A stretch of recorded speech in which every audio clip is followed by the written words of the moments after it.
The other thing I would ask is if anyone says anything funny, say it on the mic. To the best of the, we're not started yet, but I have a feeling people are going to have some great comments. Okay. Good afternoon and welcome to the City Club of Eugene's October 24th, 2025 program, Clear Lake Community Center, A Lesson in Collaboration. My name is Thomas Hura. I serve as president of City Club, and I'm pleased to welcome you to another of the many forums we've held since 1990 in the name of our mission to build community vision through open inquiry. City Club is lucky to be a trusted, open, and independent voice for Eugene area community members to be heard. And as a lifelong Eugenian, I dare say the community is lucky to have the City Club and to hear from our program guests and questions from the audience, whether here in the beautiful Wow Hall, online, or over the radio. We believe these kinds of gatherings around critical community topics strengthen our understanding of one another and ultimately our ability to support the community building work in so many sectors of Eugene. In today's fractured information landscape, we want to be a space where you can participate in unearthing, disseminating, and sharing relevant information in conversation together. We would love for you to browse our past programs at cityclubofeugene.org or our YouTube or Facebook. Please consider becoming a member if you'd like to support our rigorous volunteer work as Oregon's only city club that meets weekly. There are many ways to partner with us, and I'd like to thank our Platinum and Diamond community sponsors. The University of Oregon has helped Oregonians question critically, think logically, reason effectively, communicate clearly, act creatively, and live ethically since 1876. Get more information at uoregon.edu.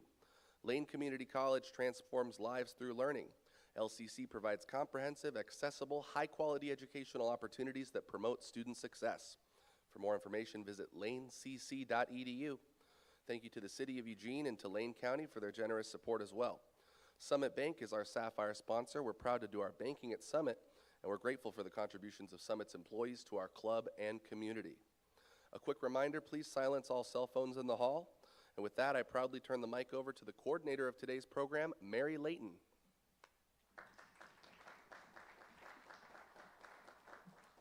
So for this purpose, I get to be called Dr. Mary Layton. So in July, I responded to an invitation from NAACP to attend an opening event of their new programs at Clear Lake Elementary School. And I thought, okay, I'm game. Let's go and see what's happening. And what I heard made me very happy to know that in this fractured information context, we have people still talking to each other and trying to figure out what's going on. A school is a very, very, very expensive asset for the community. But because times are changing, every building as originally conceived can't work as a school anymore. It would cost more to fix it than to redo it. And so the people in Bethel got together and figured out what could they do with this resource that would be make a contribution to the community. Now, what the people on the platform didn't know is that in a previous life, I was an education policy researcher in Washington and did some of the seminal research on after-school programs and programs collaboratively sponsored by community organizations in schools and with schools. And what we learned traveling around the country is that the schools that collaborated with community organizations to develop programs that were compatible with the organization's general mission, they not only were they more sustainable than just random commercial operations, but they produced outcomes you could measure with a standardized test. So it doesn't happen every time. Some good ideas, you can't do that. But every school that did this generated improved outcomes for students. So I was really happy to hear what happened in Bethel. And so I asked these people to come and talk about that. Because what they did really was sort of mine the community's best ideas and best capacities to assemble a program that served many purposes, all of them compatible with public education. So we have here Superintendent Craig Sproles. He's the Bethel superintendent since 2021. He has been an administrator for many years. He earned a PhD in education at the University of Oregon. Go Ducks, me too. And he studied school conditions that encourage teachers and students to flourish by establishing strong relationships, finding their learning meaningful, and experiencing joy.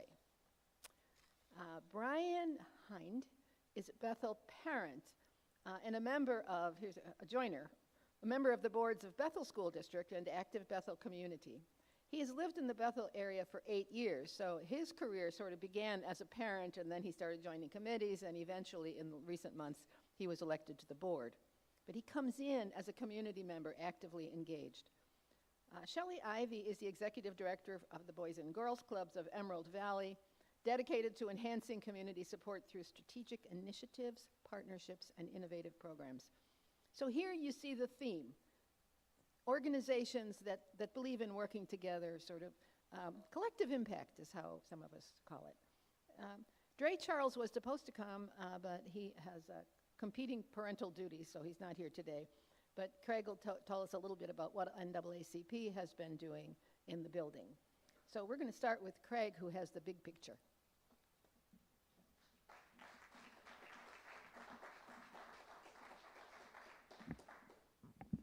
Thank you, Mary. And what you need to know about Mary, I'm a little taller than Mary is.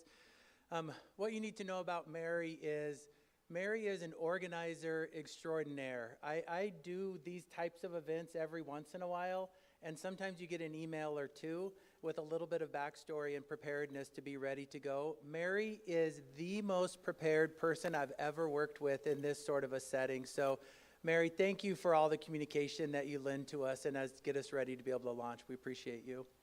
So I am Craig Sproles, and I've been the Bethel superintendent for the last 5 years. And the work that I did in my doctorate at U of O is studying the conditions for flourishing and thriving is something that we take really, really seriously in Bethel.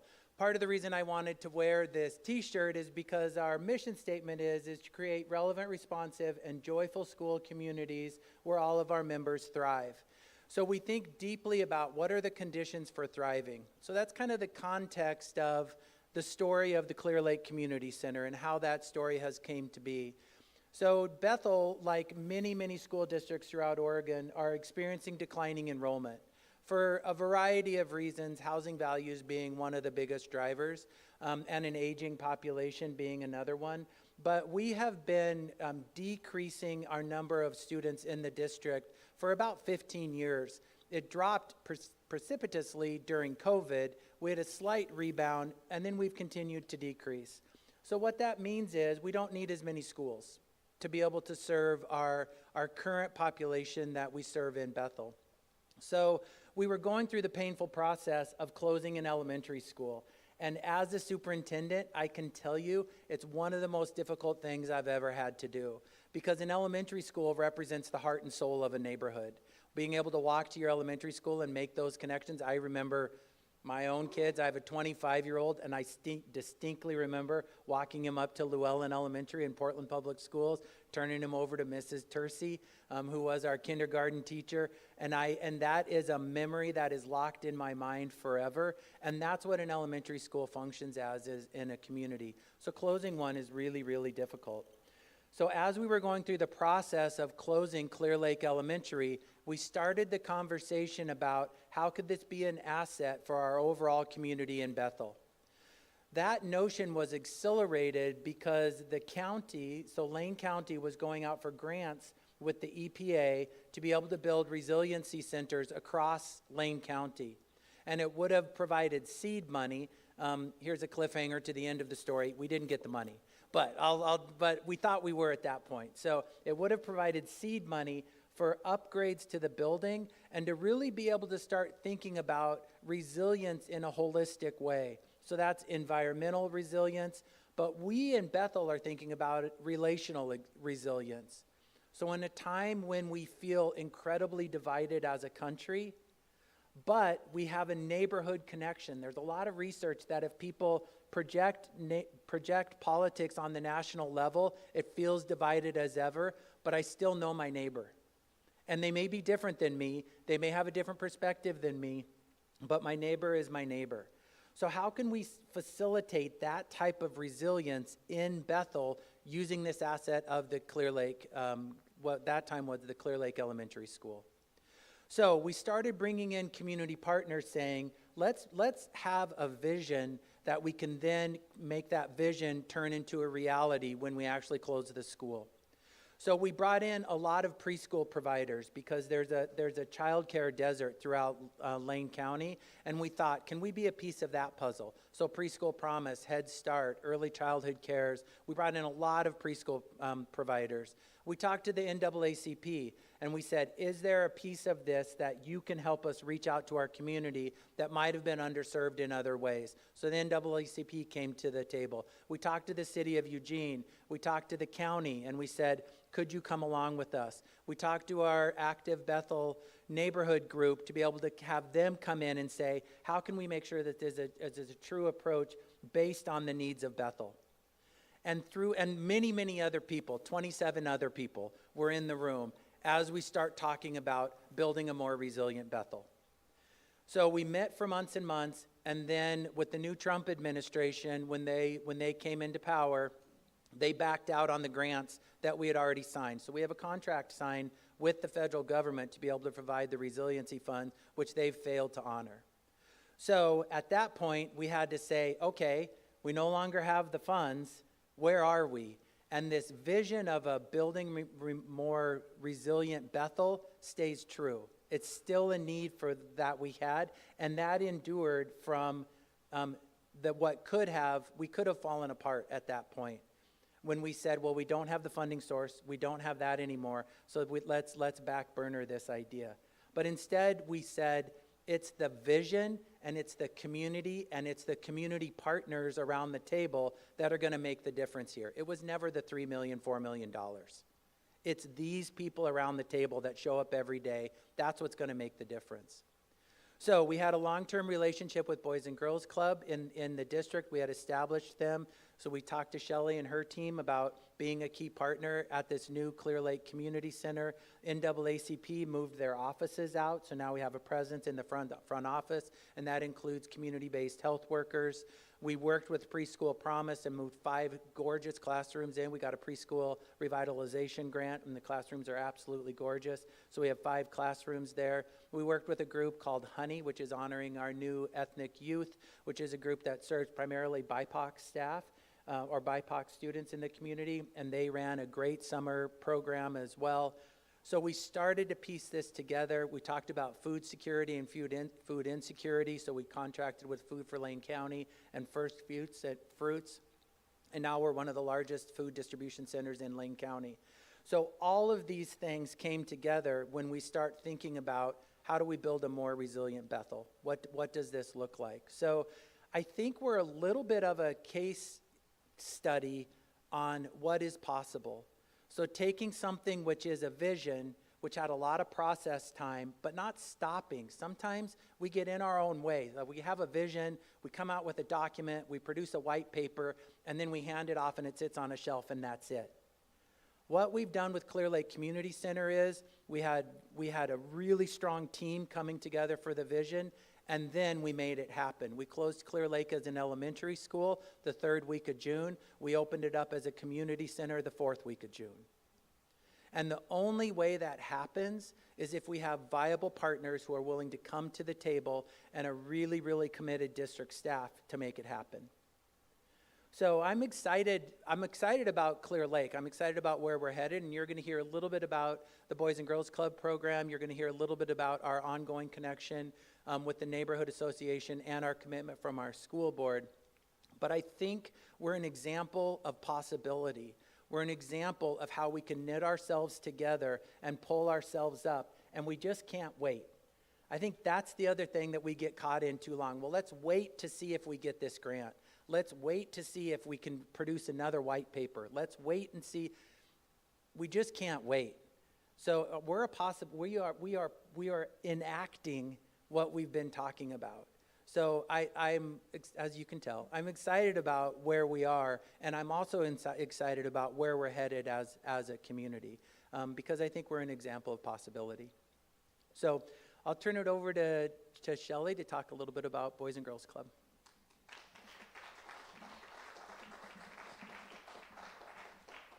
Well, thank you, Craig. I'm Shelley Ivy. I am the executive director for the Boys and Girls Clubs of Emerald Valley. And I'm also a Bethel parent. I've got 3 kiddos in the area. We have 2 at Meadowview and 1 now at Willamette. So I am also a proud Bethel parent. I had the honor of joining the Boys and Girls Club in 2020, in the middle of the pandemic, when we only could really safely serve about 50 kids in the middle. So we navigated the challenges of what it would look like to run an emergency childcare operation. We've had our organization of Boys and Girls Club in our community since 1999. It's remained relatively small.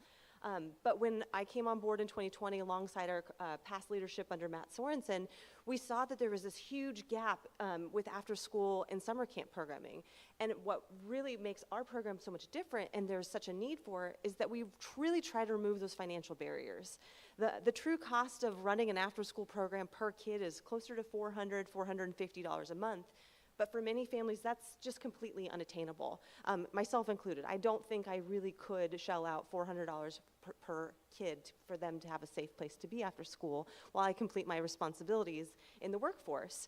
And so we looked at the community and say, okay, where's the need? Where can we keep growing and scaling what we've already started at the Coleman Community Center, and we've done really well since 1999? And how can we find new partners and new facilities to help us scale and meet the needs? And so we began a beautiful partnership with Bethel School District in 2022, and using some COVID relief dollars, we were able to say, well, let's use these funds to start a small program inside Prairie Mountain School. We could start with about 20, 30 kids, and we'd serve them Monday through Friday, 2:30 to about 6:30 p.m., and then of course all summer long from 8 a.m. to 5:30 p.m.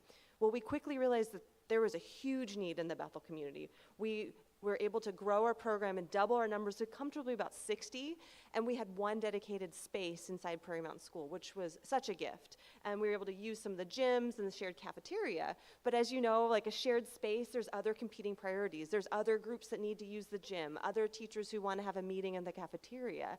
And so when the opportunity presented itself to be part of this envisioning process of, well, what would it look like if we had a little bit more space? How many more kids and how many more families could we serve? And so we began this conversation as a group saying, okay, well, what if we had 4 classrooms? What if we had 5 classrooms and a gym at Clear Lake that we could share with maybe 2, 3, 4 other partners instead of an entire school? And so we were really proud of our team to kind of dream what that could look like and actually just roll up their sleeves to make this move. Because moving even from 1 dedicated classroom at Prairie Mountain and having to take all of our stuff and then help teachers move out of this big elementary school, we were able to turn this around very quickly. And so just like Craig said, that school closed Thursday, Friday, and by the following 1 week later, we opened safely for 125 kids that we can now safely and comfortably serve in this big, beautiful space. So we're continuing to try to meet those needs, and one factor that we realized is that alongside Preschool Promise, now we've got 3- and 4-year-olds using these classroom spaces, and they're now comfortable in the building. They know the rules, the policies, the procedures. They know how to operate in this space. And typically, Boys and Girls Club had really asked and required kids have completed kindergarten before entering our program. But then we quickly realized, like, there will now be this gap in services. So I worked with our team to say, how can we begin a kinder pilot program specifically for Clear Lake? And so we're really fortunate to be able to have another classroom dedicated to that space. And this year, really proud to have launched a very small kinder program to be able to continue to ramp that up by next school year, so that as these 3- and 4-year-olds get bigger, they can now enter our kinder program and then eventually enter into our entire after-school program, which is now designed for first all the way up through 12th graders. One other area that we also recognize is there's not a lot of access to opportunities for our teen and tween members. And so that's another area of focus for our program. Say, well, now that we have this beautiful shared space, can we open up in the evenings for a drop-in gym? Could we offer teen nights? Can we take kids off-site to go to putters? Can we take them to football games? And that is a key area of what Boys and Girls Club does, is that we bring on paid mentors and we provide kids access to opportunities that they wouldn't have anywhere else. And so with this Clear Lake, we have now hired a new teen director to be able to grow and recruit and retain these tweens and teens so that we can help kids along the spectrum all the way from 6th grade to 12th grade and help them get to cross that finish line for graduation with a plan for a future. So we already built on the work that we'd already started here in our Coleman Community Center in 1999, and it's been really amazing to come alongside Bethel School District to even grow to meet those needs further. So happy to take questions a little bit later, but I'm going to turn it over to Brian next to talk a little bit more about some of the other shared use and what else you might see in that shared community space.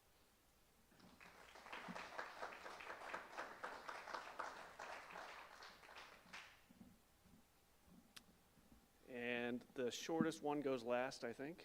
That is on purpose. I'm glad to know I'm not used to speaking in public, so I'm glad to know how that usually goes. I'm Brian Hind. I would like to kind of talk about how my experiences led me to be here to discuss how I, as a active person in the community, parent of 2 kids, and an active Bethel community citizen, which I'm sorry I did not wear the yellow vest, Lynn. Community, yes. And also as a new school board member that just got recently sworn in. I moved here back about 9 years ago from Springfield, living in Springfield for about 5 years. And I moved into the Bethel community, not necessarily because that's the area that I was looking for, but it's literally the only part of Eugene that I could afford. We have the most affordable housing in Eugene, and we have the most land for expansion that hopefully will see some new housing. But I moved into Eugene because I loved what Eugene offered the community. They have lots of parks, they have the best library system I could imagine, and they have a generally good school district. That I was proud to get at that time, 2.5-year-old and a little toddler into that school system. So I move into the community, but what do I find when I move into the Bethel neighborhood? Bethel is, quote unquote, the wrong side of the tracks for a lot of services that Eugene offers. Downtown, University District, West Eugene, the Northwest Hills, the Southwest Hills. And that kind of came as a shock to me, but I did not know it at the time. But I know I had my school system and it was still a good area, and I did have lots of parks and open spaces. One thing I didn't have, though, was a very good, dedicated community center that served multiple variety of needs, that had enough space for group rentals and all that stuff.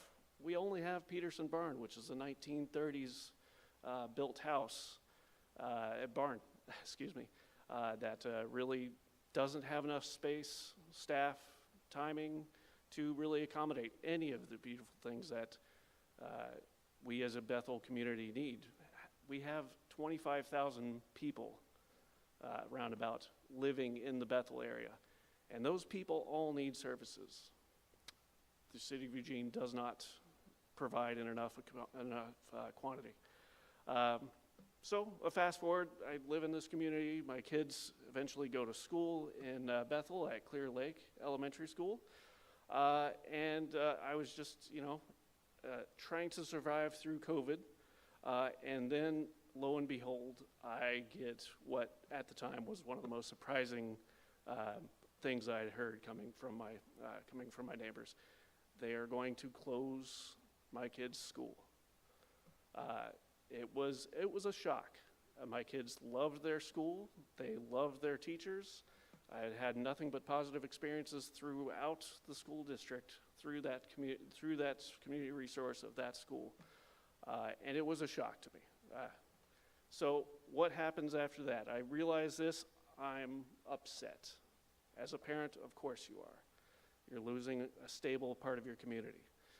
I go to the school district's open talk forum about what, why, and what are the future steps that the school district is thinking of. And lo and behold, I sit down with Debbie Farr, another longtime school board member, and her and Craig sit down with each table of quite upset parents and discuss it, and it all makes sense. Of course, this is what has to happen. The school district is being responsible. This is just an untenable situation. We cannot keep this school open. So that kind of made me very resigned. Of course, they've got to close the school. What's going to happen next? I was happy to see that the school district wasn't just going to open it up for a private education. But what was going to happen? Well, I started going to school board meetings just by myself, trying to figure out what's going on in my kid's school district. And I found out lots, and I enjoyed going. I saw hardworking people there for the community and there for our kids. That made me want to get more interested in things, and lo and behold, Active Bethel Community sends out this beautiful yellow piece of paper in the mail, and they have elections coming up for their board. I'm like, well, let's see what this thing is. I don't know what's going on in my community. I of course, as my wife is now used to, I say, yes, I want to be part of the Active Bethel community, and I'm on their board, and I get involved through Active Bethel Community, through Lynn volunteering me for certain roles. And then through my work with ABC, and through my continued going to school board meetings, I learned that they're going to try to turn this into something that is very important and very needed, very much needed in our community, a community center. And I get on the standing committee for finding out how they're going to do that. It's wonderful. I get to meet all sorts of new people, new community leaders, new people that want to help our kids and our community. Next thing you know, I'm on the school board. I don't know how all this happened in, has it been a year and a half that it's all a whirlwind. But that being said, this is something that is near and dear to me. I can't wait to see what's going to become of this. As part of Active Bethel Community, we are trying to raise awareness. We are trying to raise funds. We are trying to raise volunteers to help out this community center in whatever way that we can. We have a lot of retired people in Bethel and a lot of 55 and older communities that I know are looking to become more active in their community. And we just need to be the place and have a place for those people to come, join each other, get to know their neighbors, and become more of a part of the community. And I'm looking forward to doing that with Active Bethel. And I'm also looking forward to doing that with the school board and seeing where we can take this, what we can develop this into, and how Bethel School District can continue to be the important member of the community out there that it is right now. If you want to ask me questions about any opportunities for meeting space, for opportunities to volunteer, please get a hold of ABC, me, ask any questions you want about that. But I want to say, and this is probably something you will never ever hear from a parent of kids, thank you for closing my school down, not because you closed it, but because of what you did with it afterwards. And thank you very much.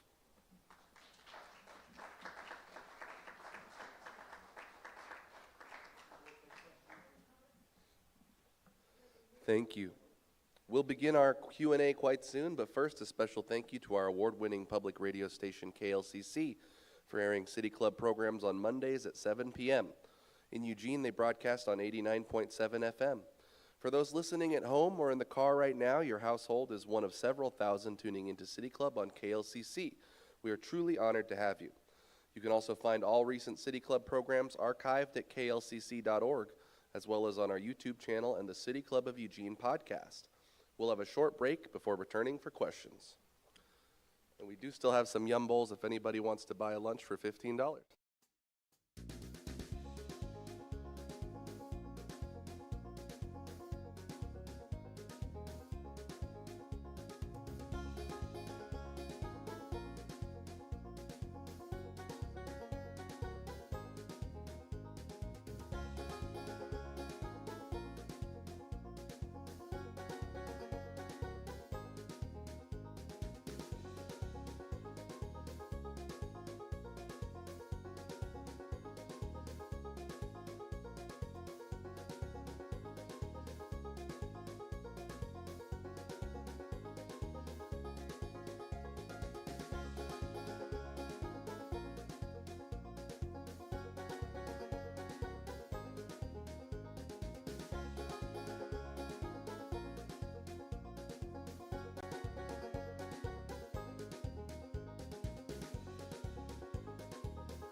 Welcome back to the City Club of Eugene program about Clear Lake Community Center in Bethel School District. I'm Mary Layton, the coordinator of this program, and I'm going to open with one question based on my experience documenting successful school programs across the country, and that is, what advice would you give, based on your experience, what advice would you give to others attempting this complicated task at which you've succeeded so wonderfully?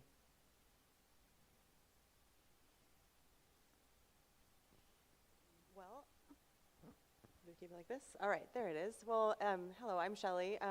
Like I said, we jumped right into this, and I think I was very eager and ready and in the right position to be able to make that jump, because I already had my backing from my board of directors, knowing that we wanted to grow. So I think for us, we were in a position to be able to do that. But I know that other partners who came to the table, they're like, I like the idea, we want to think about it, we can dream about it, but they weren't in the right position to be able to just jump that fast.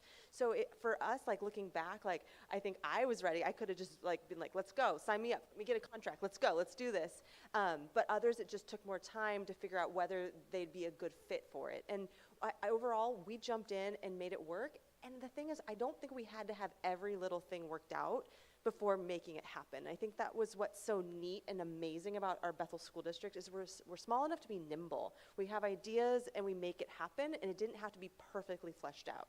So we jumped in, we opened the building, and then we realized, oh, well, we've got to think about the front doors, we've got to think about the phones, we've got to think about shared use and locking all the spaces. But you know what? We had the right people who were poised and ready to be there and make it happen. So I think it's just finding those partners who can be nimble and just be able to figure it out, kind of build the plane while you fly it.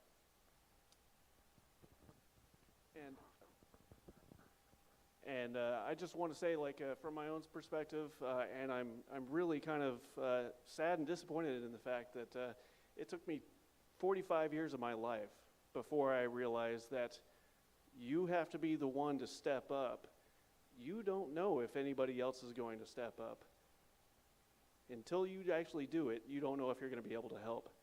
So just step up, become an active person in your community, get to know your neighbors, and you will meet amazing, wonderful people that are all there to help.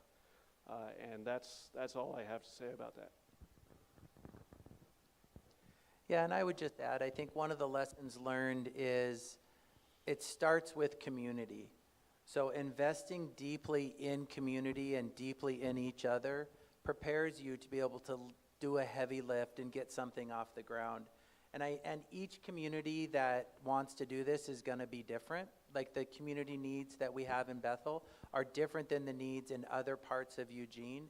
But starting deeply rooted in community, and then like Shelley said, not being scared to get out there and try it. Like we in Bethel, we talk about this idea of getting better at getting better.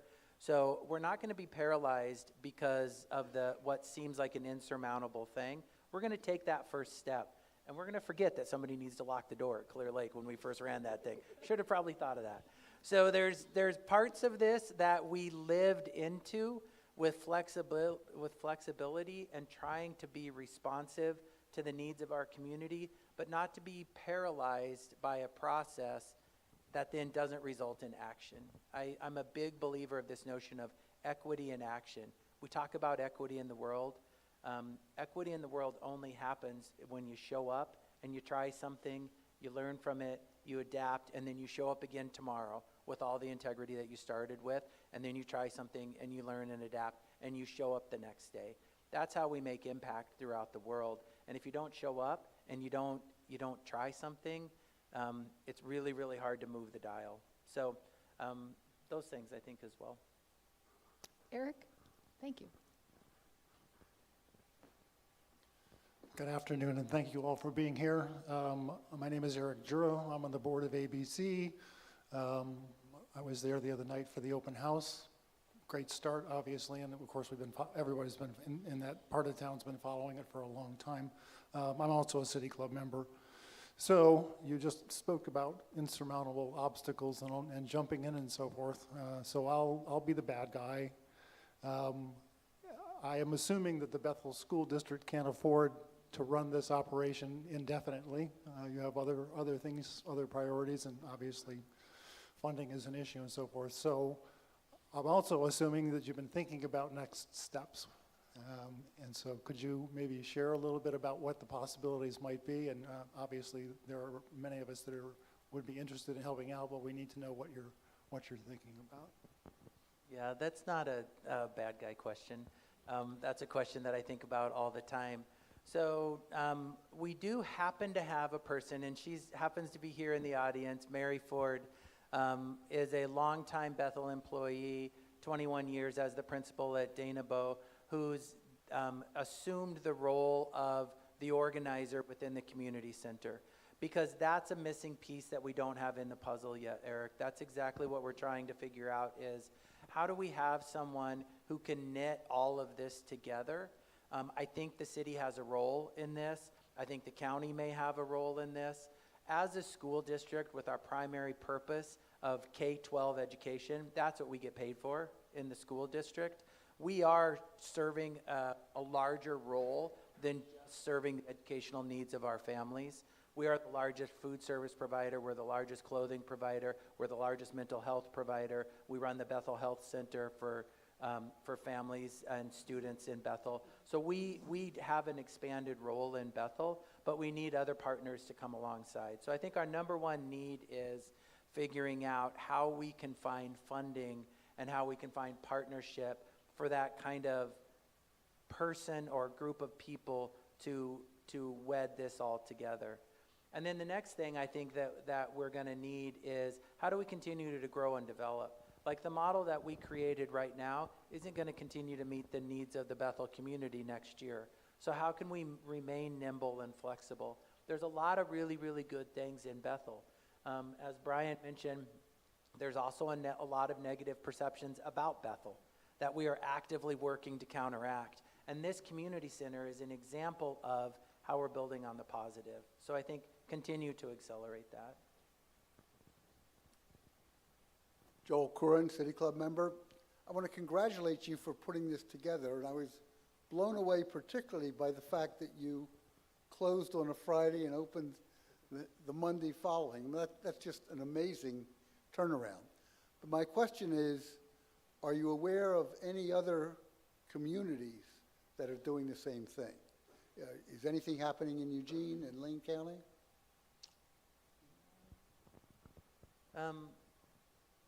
I don't, but I think this notion of how are we repurposing schools is, for instance, Corvallis. Corvallis is going through a schools consolidation process right now where they're talking about closing an elementary school and a middle school for starting next year in the Corvallis community. And it's a similar sized school district as Bethel. So, and we're in deep communication with them. I'm not sure how they're planning on repurposing those schools, but I think as an asset across the state of Oregon, we have very high levels of decline in enrollment across the state. This isn't just a Bethel issue. This is a 4J issue as well.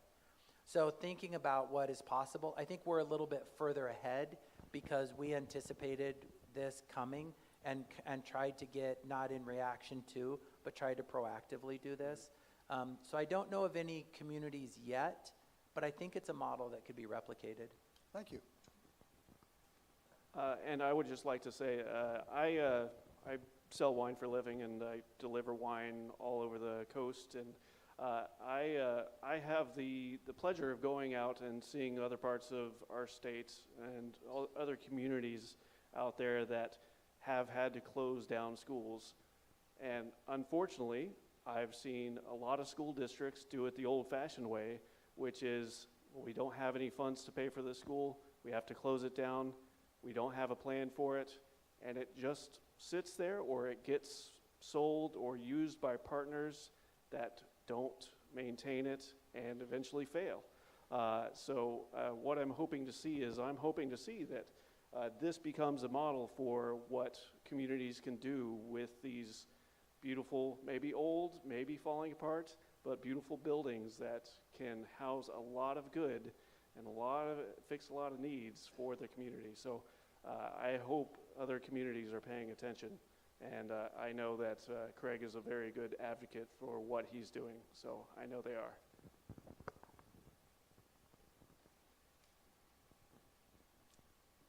I'm Lynn Woodrich, and I'm the co-chair of the Active Bethel community. And I know that there's one thing that we forgot to mention, was that we have a website. It's activebethelcommunity.org, and you can sign up for our email list at the bottom of the homepage.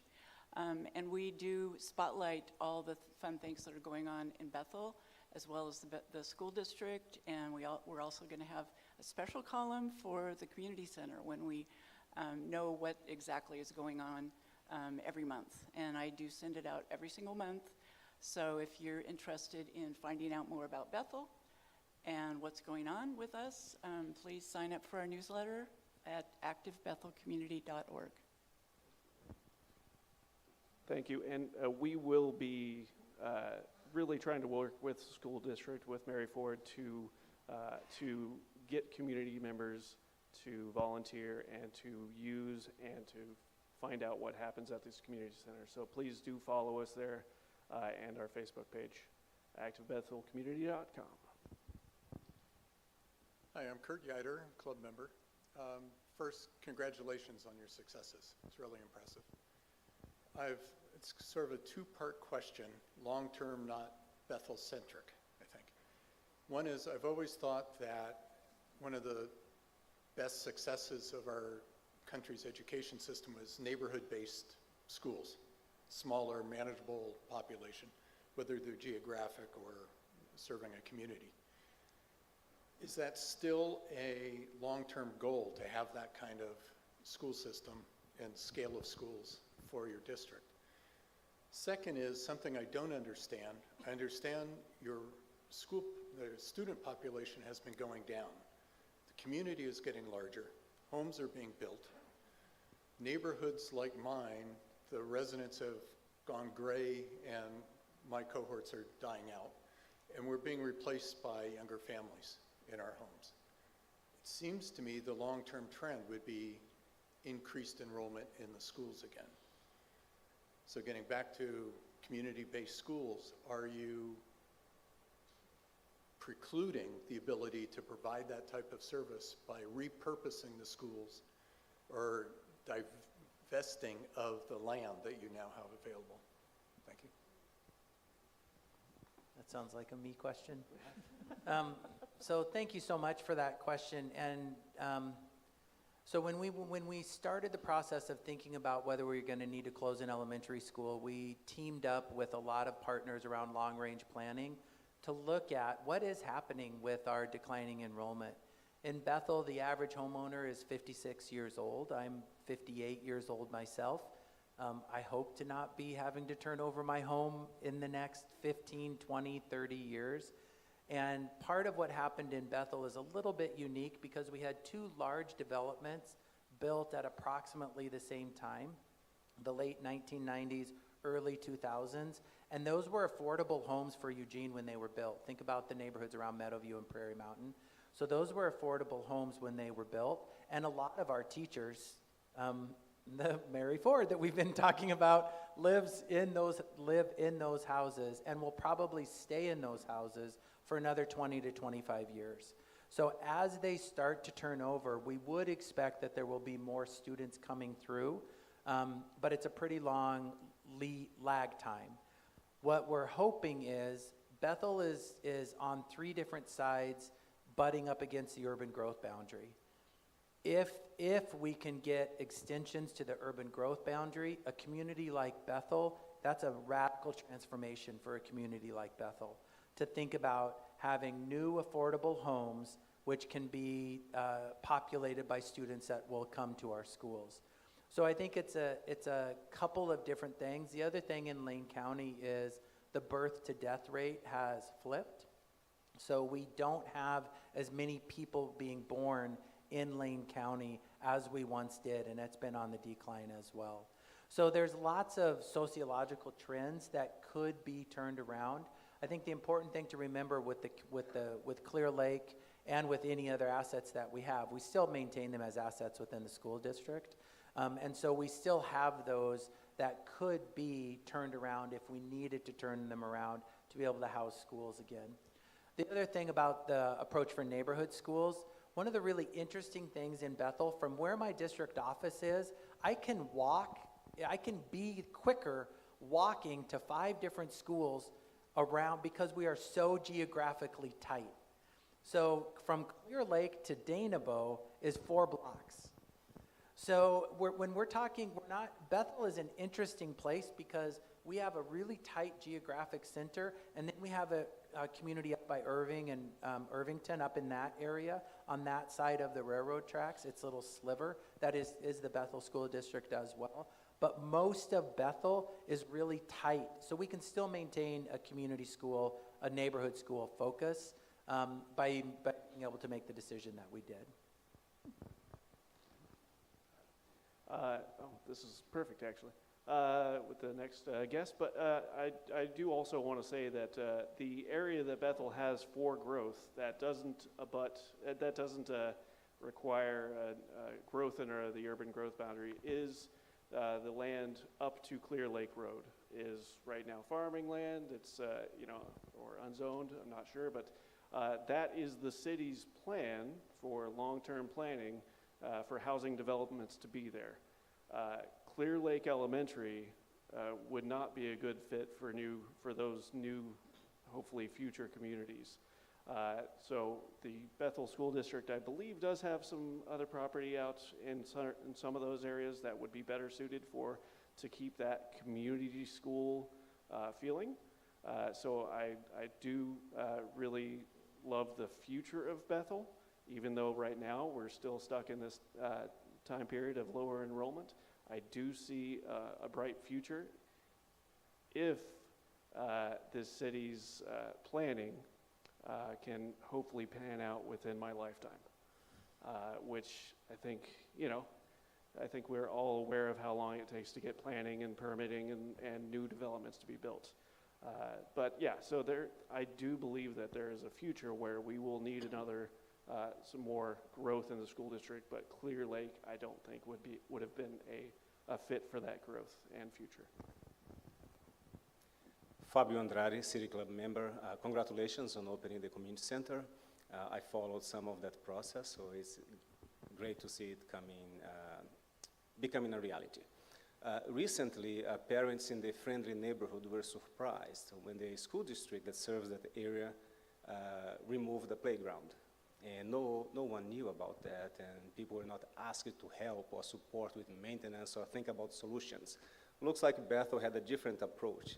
Can you talk a little bit more about community engagement and how all residents are being involved in the process of planning for the future of the district? Thanks, Fabio. It's good to see you. Shelley, do you want to talk a little bit about participating on the visioning team? Absolutely. Well, one thing, being a longtime Bethel resident myself, I always feel like it's easy to be able to be known and be part of your neighborhood school. Again, just going back to that question, I live right next to Meadowview School. I know my neighbors, my kids go to that same school, and I love that feel. And I know that for other parents, they choose to opt into other schools in the 4J district or whatnot. But for me, being part of a tight-knit community was valuable, and it's part of my kids' lived experience now. So. I find that it's accessible. There's a lot of parents who are able to walk their kids into schools. I know my teachers. I have access to our superintendent if we need to call a meeting. There's something that there's value there. So I felt like when we went through this process of being asked to be part of the visioning committee, I knew a lot of the players already at the table, whether it just be from my own personal neighborhood connections or part of my expanded role professionally as well. So it was neat to see people come together to dream a little bit, like what could be the case?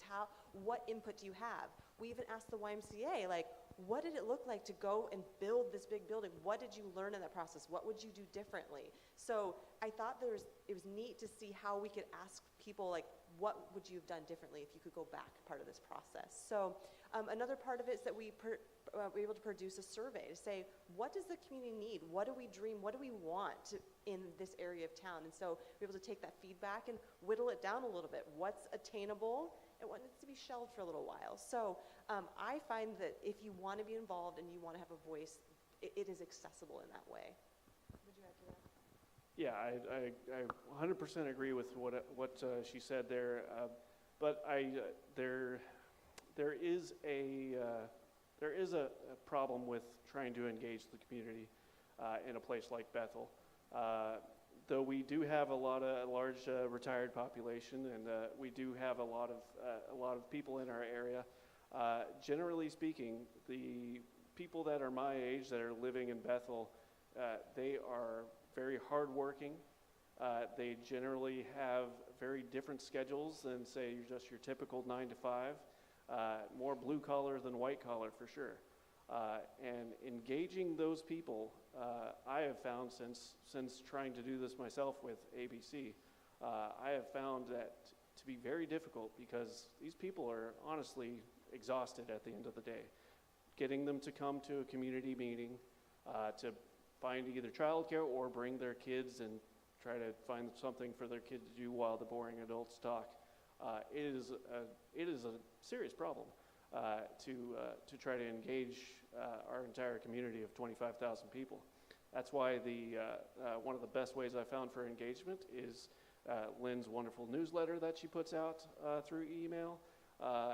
But honestly, the best community engagement things that I've seen so far have involved free food at community center.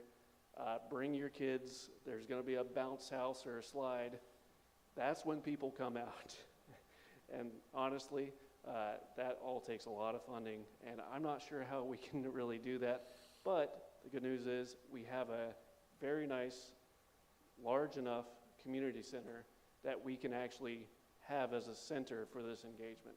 So that's what I would like to say. So just as a plug as well for Fabio and the work that the city has been doing to create a neighborhood plan in the Bethel community. So there's been many, many listening sessions with folks who live in Bethel to be able to talk about and dream into place what would a viable Bethel neighborhood look like. The thing that I love about the community center is this is an action step towards that creation. It's not a plan that's just submitted somewhere and adopted by a council somewhere and then sits in a notebook. This is an ability to say, so our people in Bethel talked about walkable neighborhoods. Our people in Bethel talked about neighborhood safety and security. Our people in Bethel talked about having to be able to have some connective tissue between each other. They talked about having a viable commercial center, because if you haven't been to Bethel, we don't have a downtown. So we don't have that place that gathers people together. So I think what this plan does, and the way that it's worked a bit, and this is just the start, but the way it's starting to work is it gives us something to say. We have this asset. So we don't have to just talk about hypothetical. We have this asset. What can we do with this to solve the real world problems that our folks are happening right now?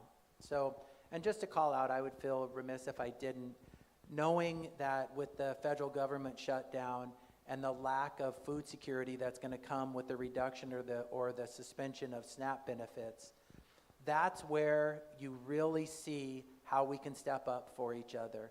We have large populations that are going to experience food insecurity. They've been experiencing it for a long time, but it's going to become a really big issue here soon, even more so.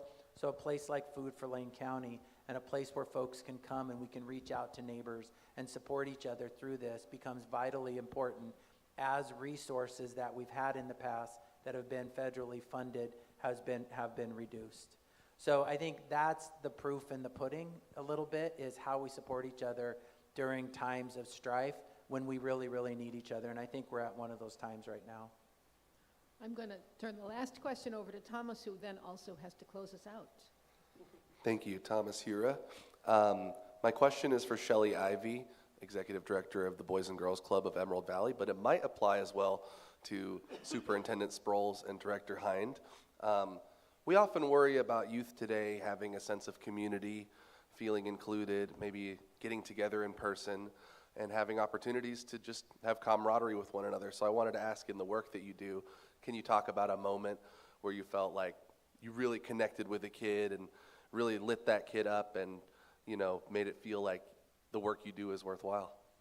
Sure. I mean, one thing it's interesting to think about is that kids spends a majority of their time out of school than in school. So if you think about the after-school setting, anytime after 2:30 till the time you go to bed, and then you think about all summer long, there's such an opportunity there for us as adults to help create some of those spaces. And so what I find so beautiful about what the Boys and Girls Club does is that it gives kids a physical space, like a second home, a place where they can be seen, where they can be heard, they can feel loved, but they can actually choose how they spend their time and explore their options.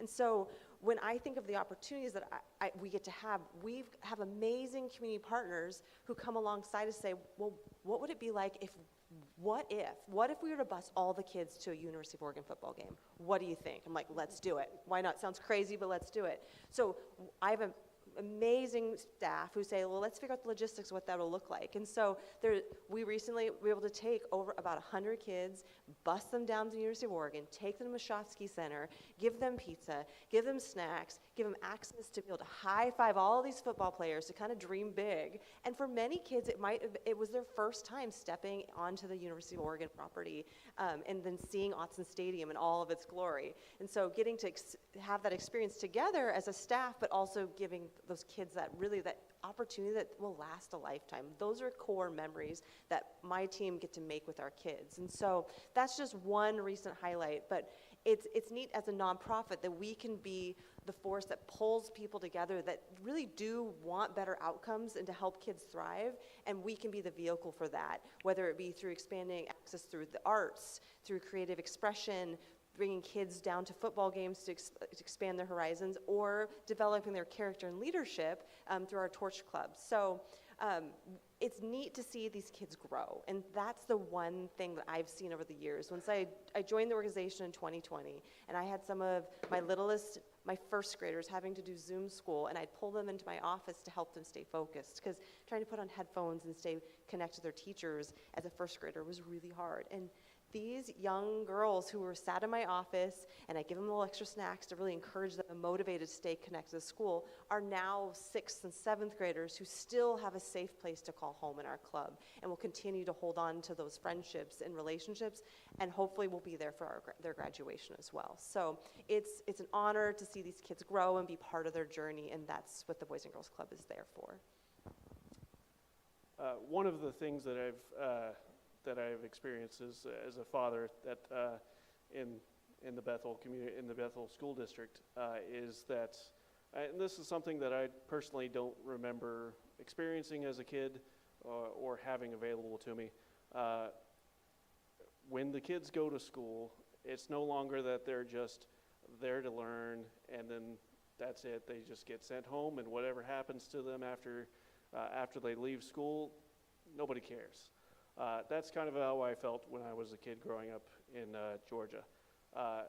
What I saw and what I see every day that I take my kids to school or drop them off at the school bus or whatever, I see that my kids are loved, they are welcomed, they're encouraged, and they are a part of a community when they go to school.